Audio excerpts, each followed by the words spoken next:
Bismillahirrahmanirrahim. Assalamualaikum warahmatullahi wabarakatuh. Perkenalkan, nama Alun Ustaz Subukatullah Ar-Rasyid dari kawan-kawan Raisu Fatalga. Ustaz, yang kita ketahui bahwasanya kan dalam perayaan Maulid ini aspek paling penting sosial bagi anak muda sekarang kan menjadikan keteladanan Rasulullah di segala sisi. Tapi yang bagaimana cara kita agar mengajak anak-anak muda, terutama anak-anak SMA yang mau masuk kampus dan juga anak kampus yang akan tamat ke luar kampus, itu meneladani akhlak Rasulullah dari segi kepimpinan dan pergerakan Islam. Karena dalam aspek sejauh ini yang kita lihat itu anak-anak milenial sekarang ini ada identik dengan anti dan sikap perubahan karena malas berjuang dalam tekanan. Misalnya kita ingin menggambarkan bahwasanya sistem pemerintahan yang Islam itu bisa kita wujudkan di era kita sekarang. Misalnya kita mengadakan kegiatan yang Islami ataupun kegiatan yang mana mengarahkan itu harus dengan sistem kepimpinan. Nah, dan ini menjadi gejolak. Bahkan sebagian aktivis Islam itu berkata bahwasanya kita fokus di dakwah aja, kita tidak terlibat dalam pergerakan, dalam hierarki. Padahal Rasulullah pun mempersiapkan hal itu dalam manhaj dakwahnya itu sehingga bisa membuka Madinah dan bisa ekstensikan Islam itu buku sampai terbukanya Palestina. Nah, ini bagaimana Ustaz? Kira-kira bagaimana sih kita sentil anak-anak muda ini bahwasanya harus ada badan itu bagian dari bagian sejarah Rasul. Itu mungkin Ustaz, terima kasih.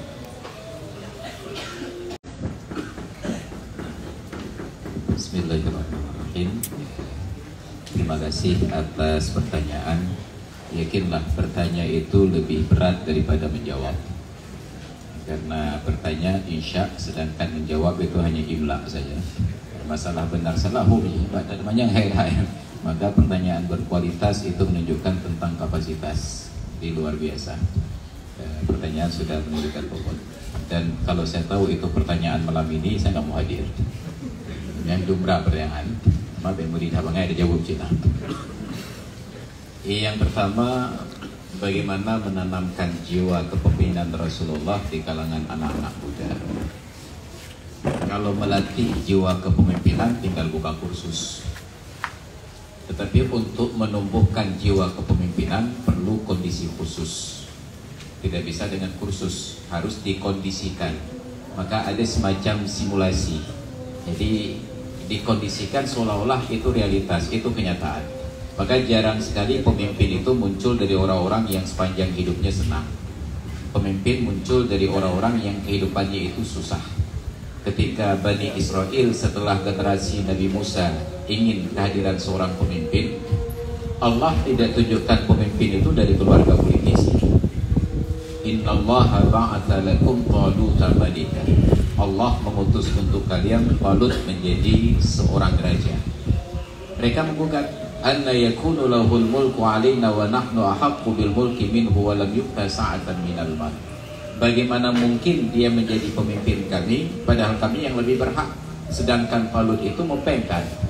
Itu kan demokrasi kita, demokrasi oligarkis. Yang banyak uang itu berpotensi jadi pemimpin. Maka jangan berharap orang-orang kiri seperti kita menjadi ketua partai, kecuali bahkan ketua partai buruh saja orang kaya. Ketua partai buruh saja orang kaya. Kita hanya menjadi penggembira saja. Jadi tetap harus ada kondisi-kondisi yang melahirkan jiwa kepemimpinan. Maka dalam kondisi genting itu terlihat siapa yang punya jiwa kepemimpinan. Tapi untuk ikut kursus sertifikasi kepemimpinan semua orang mampu. Maka kondisikan hal tersebut, maka akan terlihatlah siapa yang benar-benar muncul jiwa kepemimpinan. Sekarang kan banyak film-film. Kalau tadi Sufi katanya suka musik ya. Ini Sufi suka film. Coba nonton film-film ketika mereka merekrut orang-orang yang punya jiwa pemimpin. Tetap itu dijebak dalam kondisi khusus sehingga muncullah orang yang benar-benar ingin memimpin. Dalam kondisi genting dia mengambil tongkat komando. Tapi dalam kondisi aman banyak orang yang jadi komando. Jadi sejarah negeri ini ketika sedang konflik, sedang perang, itu yang muncul ke depan adalah Panglima Besar Jenderal Sudirman. Ketika sudah aman baru muncul Soekarno. Coba perhatikan. 1945 kemerdekaan diantarkan oleh Jenderal Sudirman, Soekarno proklamasi jadi presiden. Agresi Belanda yang kedua, Soekarno diamankan, kembali Sudirman ke medan perang. Ketika sudah terusir Belanda, diserahkan kembali kepada Soekarno. Tapi tiba-tiba yang mengaku punya negeri anak Soekarno, bukan anak Sudirman. Ini contoh, kepemimpinan tidak lahir dari kemapanan. Kepemimpinan itu lahir dari kesulitan. Maka kalau bahasa Nabi, ma ba'athallahu nabiyyan illa rahal ghanama, tidak pernah Allah mengutus seorang nabi kecuali pasti pernah menggembalakan kambing.